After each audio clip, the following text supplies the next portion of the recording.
akan melanjutkan penjelasan dari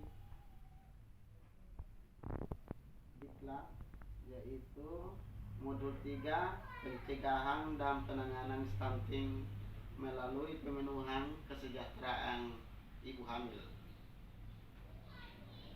Adapun tugas yang diberikan kepada saya yaitu modul 3 sesi 4, mendukung ibu dan ayah untuk memberikan stimulasi. Stimulasi adalah kegiatan memberikan rangsangan kepada janin yang bertujuan merangsang sistem indera seperti pendengaran, perabaan, penglihatan, pembauan, pengecapan, termasuk gerakan kaki dan jari tangan, serta mengajak berkomunikasi selama janin berada dalam kandungan. Ayah dan ibu dapat memberikan stimulasi. Stimulasi yang diberikan pada janin itu ada 3. Yang pertama stimulasi sentuhan, yang kedua stimulasi suara, dan yang ketiga stimulasi cahaya. Dalam pemberian stimulasi ini, di saat ibu hamil dalam keadaan hamil, mulai dari umur 14 hari hingga masa waktu 9 bulan, itu perlu memang diberikan stimulasi, dan peran suami sangat sangat berperan demi menjaga kesehatan ibu dan janin.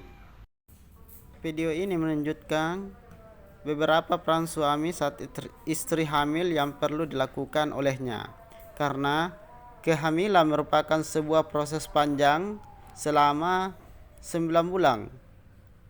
Pada masa ini seorang wanita, istri membutuhkan dukungan dari orang terdekatnya, yaitu suaminya.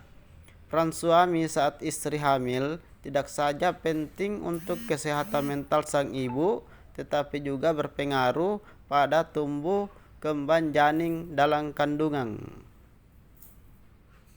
Stres berlebihan bisa berdampak buruk bagi ibu hamil. Karena itulah suami perlu menjaga perasaannya agar tetap bahagia dan bersabar, agar segala atau semua permintaan istri saat hamil itu sebisanya yang mungkin sering tidak masuk akal bisa dipenuhi oleh suami. Peran suami dalam kehamilan memang kerap disepelekan.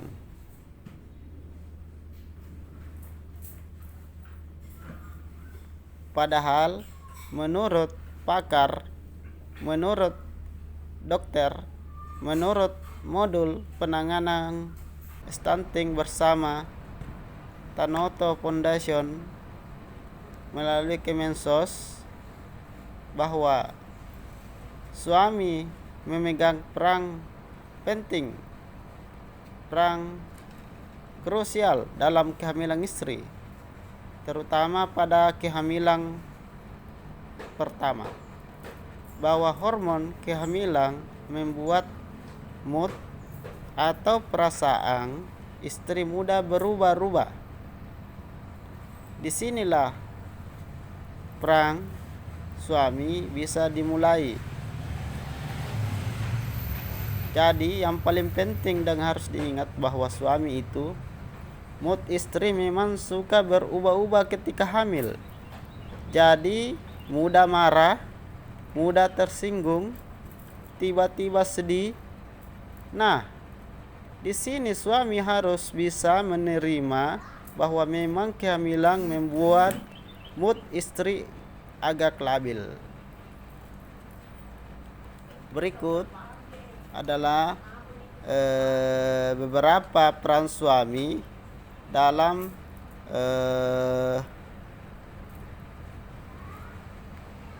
menjaga atau menyayangi istri hamil yang harus dilakukan. Yang pertama adalah menjalin ikatan emosional dengan janin sejak dalam kandungan. Jadi ya di sini ikatan emosional janin sejak dalam kandungan, ya, kalau bisa diberikan stimulasi terhadap janin dalam modul di Pranoto Foundation ini. Dalam mencegah stunting itu ada tiga yang diberikan stimulasi pada janin. Yang pertama adalah stimulasi sentuhan, ya. Yang kedua adalah stimulasi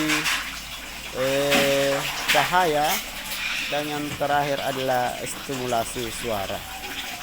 Selanjutnya yang kedua adalah peran suami, yaitu memasak makanan favorit istri. Jadi memasak, mencuci juga termasuk, menyapu, membersihkan, mencuci pakaian, menjemur pakaian dan sebagainya. Yang ketiga adalah temani istri memeriksakan kandungan. Yang keempat, memastikan istri makan dengan makanan yang sehat dan bergizi. Yang kelima adalah memanjakan sang istri, seperti pekerjaan rumah dikerjakan oleh suami.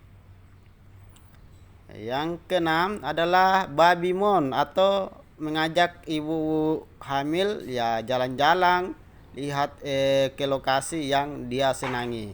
Yang sangat penting yang terakhir itu adalah peran suami adalah bersabar dalam menghadapi emosi istri, karena keadaan bumil itu tidak bisa kita prediksi. Olehnya itu bersabarlah lebih baik. Hasil koordinasi pendamping program Keluarga Harapan dengan petugas Paskes di Kelurahan Bajubo 2, khususnya di petugas Paskes, untuk kelas ibu hamil KPM PKH itu aktif dalam pemeriksaan kehamilannya, baik itu didatangi langsung di rumahnya maupun di kegiatan posyandu maupun di kegiatan Paskesdes, yaitu bahkan banyak KPM itu mengikuti kelas ibu hamil. Banyak manfaat yang diperoleh dari kegiatan tersebut. Yang pertama itu dapat berkonsultasi lebih awal terhadap kehamilannya. Yang kedua, mempelajari kehamilan lebih dini. Yang ketiga, paham cara bagaimana menjaga keamanan saat hamil. Yang keempat, yaitu bersosialisasi atau berbagi pengalaman kehamilan. Yang kelima atau yang terakhir itu mengetahui standar nutrisi kehamilan. Itu baik itu belajar tentang nutrisi maupun olahraga khusus tentang hamil. Itulah hal-hal yang dilakukan pendamping, koordinasi terus menerus bagaimana pelayanan fasilitas kesehatan dimanfaatkan dengan baik. Oke, itulah tadi beberapa contoh stimulasi yang diberikan kepada ibu hamil, khususnya kepada janin, mulai dari umur 14 hari hingga masa melahirkan atau 9 bulan. Jadi dalam stimulasi janin ini ada 3 yang disimpulkan, yaitu yang pertama adalah stimulasi suara, yaitu merangsang fungsi otak pada janin. Yang kedua, stimulasi sentuhan, bagaimana ketenangan pada bayi. Yang ketiga, cahaya, yaitu membantu pembentukan sel-sel otak yang lebih optimal. Demikianlah, salam sehat.